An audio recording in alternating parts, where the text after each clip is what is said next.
On a sunny Tuesday morning, Detective Q pulled a mysterious envelope from his mailbox.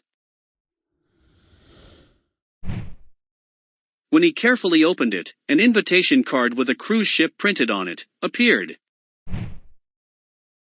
The card had no return address, but was addressed to Detective Q.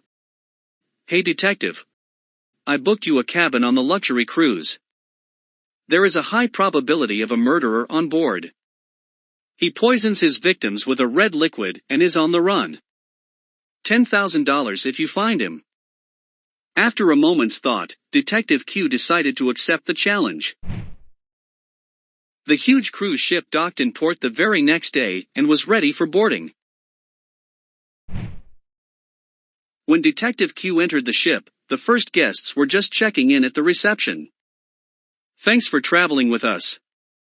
You will find your cabins upstairs," the woman at the reception was saying to other passengers. "Hello, I would like to check in." "Sure. No problem. What's your name?" After Detective Q checked in, he entered his cabin. It looked very spacious. They had even brought his luggage here. But what was there on the table? Looks like someone left a message. This letter must not fall into other hands. As you know, you're supposed to catch the killer. I'll give you his name in secret. Surely you can decipher it quickly. A little tip: for encryption, the alphabet was started with a letter other than A. A few letters were depicted under this clue. Can you decipher the name?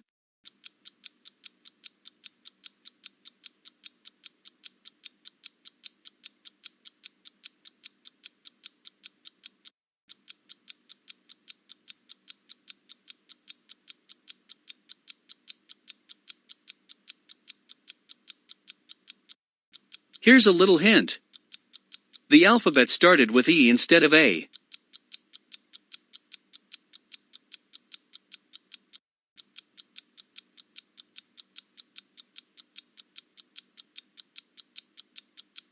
The name is George Brick. After a moment's thought, Detective Q decided to check the computer at reception to see which cabin George Brick was staying in. He hid behind a corner and waited for the receptionist to leave her seat. When he was sure she was out of range, he snuck over to the computer and disabled the screensaver. A password was required to unlock. Luckily, there was a helpful note there too. Who or what bears the name on the back? Do you know what password Detective Q has to enter to unlock the computer?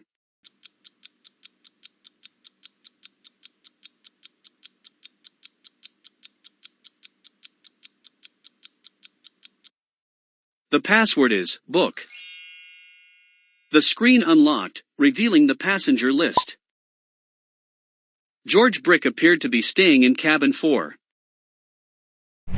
When all the passengers gathered for the cruise's opening ceremony and had dinner together, Detective Q decided to sneak into room number 4. He crept quietly through the corridors until he arrived at room number 4. As a precaution, he knocked on the door. As no one answered, he decided to try the door handle. It was locked. Detective Q didn't get into the room that easily. Luckily, he always had a lockpick with him for such cases. Can you help Detective Q get into the room? Which of the pieces are not included in the line above?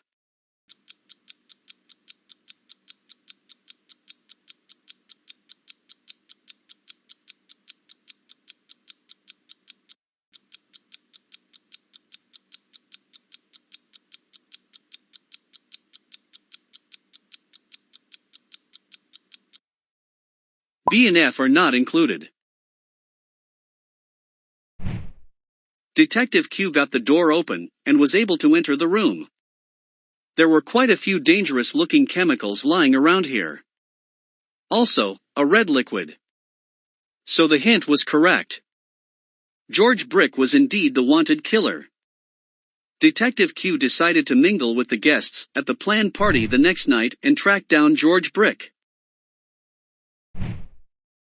Do you know which guests Detective Q should take a closer look at?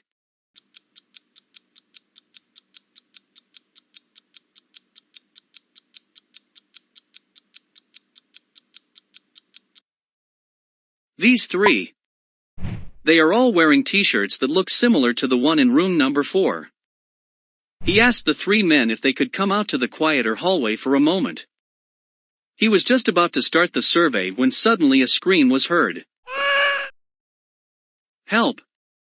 Someone has been murdered. Oh no, that's exactly what Detective Q wanted to avoid. He excused himself briefly and peeked into the ballroom. Indeed. The woman in the red sweater was lying on the floor. He returned to the men and asked each what they had been doing in the last 15 minutes.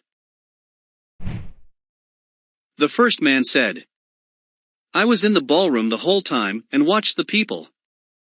Unfortunately, I didn't see anything suspicious either." The second man said, "I had a lively conversation with the woman in the yellow trousers. I didn't see who killed the young woman." And the last man said, "Me and my girlfriend met an old friend and reminisced. I also didn't see how the accident could have happened." Shortly thereafter, the second man was arrested. It turned out to be George Brick, whose testimony was doubtfully a lie. Do you know why he lied?